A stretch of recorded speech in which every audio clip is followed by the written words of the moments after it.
भगवत गीता सार भाग 1। दोस्तों, आप सभी से निवेदन है, कृपया कहानी को लाइक और सब्सक्राइब जरूर करें। धन्यवाद, प्रणाम, सत श्री अकाल। कहानी है भगवत गीता सार भाग 1। भगवत गीता के 18 अध्याय हैं और ये संस्कृत में परमात्मा द्वारा दी गई वाणी है। समय के साथ संस्कृत भाषा रोजमर्रा की जिंदगी से निकल गई और ये ज्ञान मनुष्य से दूर हो गया। समय समय पर श्रीमद् भगवत गीता का साधारण अक्षरों में अनुवाद किया गया है। इसी प्रयास को बढ़ाते हुए मैं यहाँ श्रीमद् भगवत गीता संक्षेप में एक आसान रूप में प्रस्तुत कर रहा हूँ।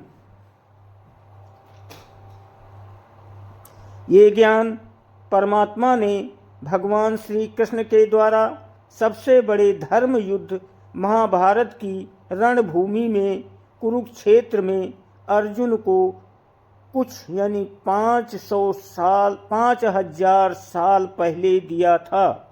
ये वो वक्त था जब धर्म का बार बार उल्लंघन हुआ, परमात्मा का डर मनुष्य से निकल गया। लालच की होड़ में भाई ने भाई को मारने की कोशिश की और यही नहीं, एक ब्याहता को भरी सभा में अपने बड़ों के सामने अपमानित किया गया।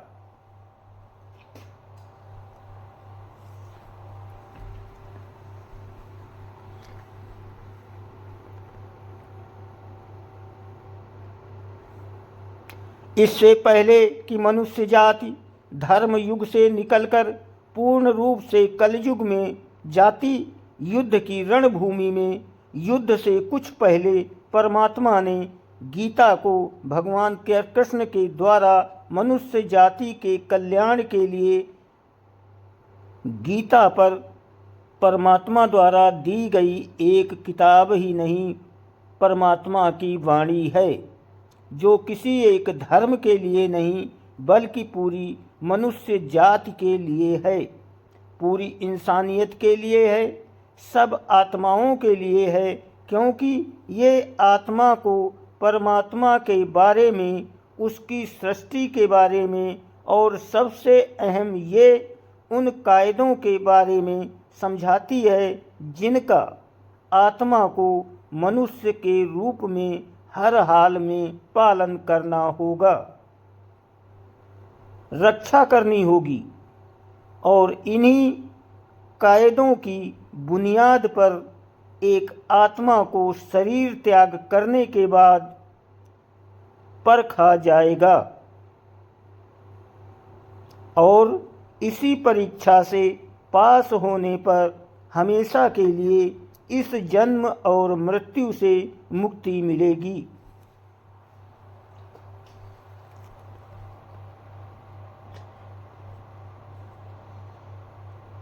परमात्मा भगवत गीता में कहते हैं कि मैं ही सबकी शुरुआत हूँ, मैं शुरू से भी पहले था और सब खत्म होने के बाद भी मैं ही रहूँगा।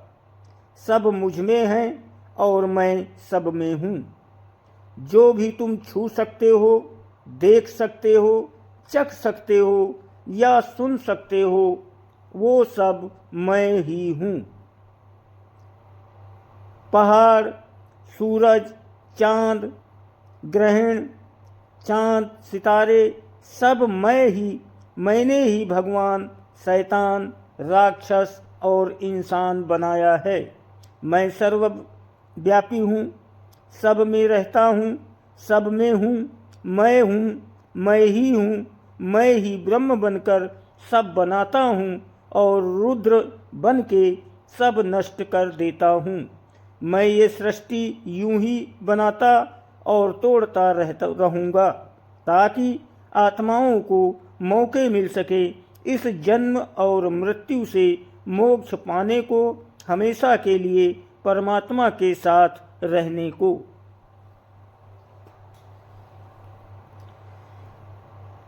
भगवत गीता कहती है कि इस सबसे बड़ी परीक्षा के लिए परमात्मा ने प्रकृति का निर्माण 5 तत्व हवा, अग्नि, जल, पृथ्वी और ईश्वर से किया, जिन्हें हम छूकर, चखकर, सूंघकर और देखकर हम समझ सकते हैं, पर खुद परमात्मा इन 5 इंद्रियों के समझ से बाहर है। उन्हें आत्मा इन इंद्रियों से नहीं जान सकती। आत्मा 5 इंद्रियों के साथ वैसे ही है जैसे एक लोहे का रोबोट, जिसे अपने बनाने वाले का कोई पता नहीं। अर्जुन को भी परमात्मा का विराट रूप देखने के लिए भगवान कृष्ण ने दिव्य नेत्र दिए।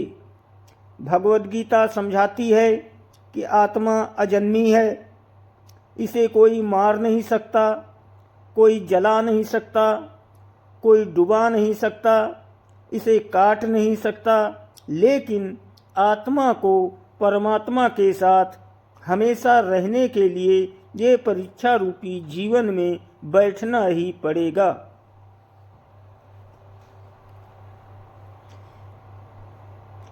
इस परीक्षा के लिए परमात्मा से बिछड़कर आत्मा को पृथ्वी पर किसी न किसी रूप में जन्म लेना पड़ता है और 88 करोड़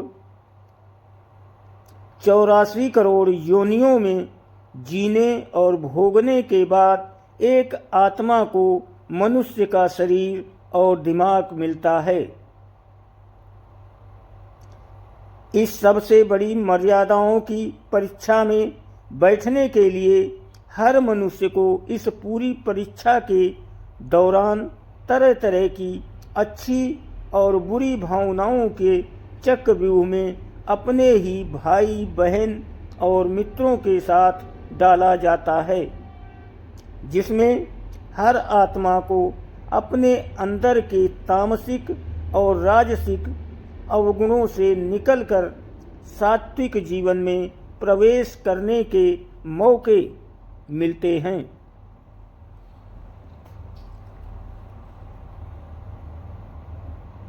हमारे तामसिक गुण वो हैं जो हमारे अंदर हीन भावना पैदा करके हमें खुद को उदास और नुकसान पहुंचाते हैं, और हमारे राजसिक गुण हमें ईर्ष्यालु और लोभी बनाकर दूसरों के प्रति नुकसान पहुंचा सकते हैं।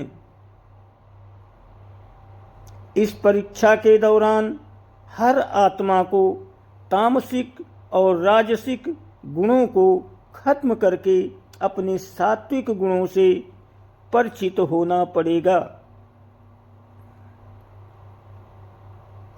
सात्विक आत्मा को अपने आसपास की हर व्यवस्था को और उन्हें प्यार करना सिखाते हैं। परीक्षा के दौरान हर आत्मा को जीवन के चारों स्तंभ धर्म, अर्थ, काम और मोक्ष का ज्ञान पाकर ही मुक्ति मिलती है। यही वो द्वार है जिन्हें समझ कर ही आत्मा परमात्मा को समझ सकती है। पहला द्वार धर्म का है और शेर इसका प्रतीक है। धर्म वही है जो गीता में लिखा हुआ है।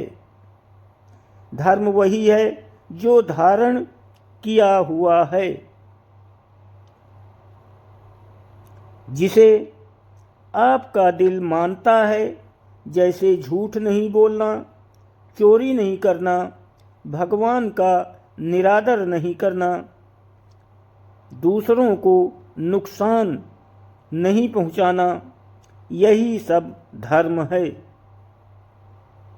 दोस्तों, फेसबुक देखने, पढ़ने, सुनने वाले सभी भाइयों से मेरा अनुरोध है, कृपया कहानी को लाइक और फॉलो ज़रूर करें। इसका दूसरा भाग भी इसके साथ ही आगे पीछे आएगा, उसे भी सुनें।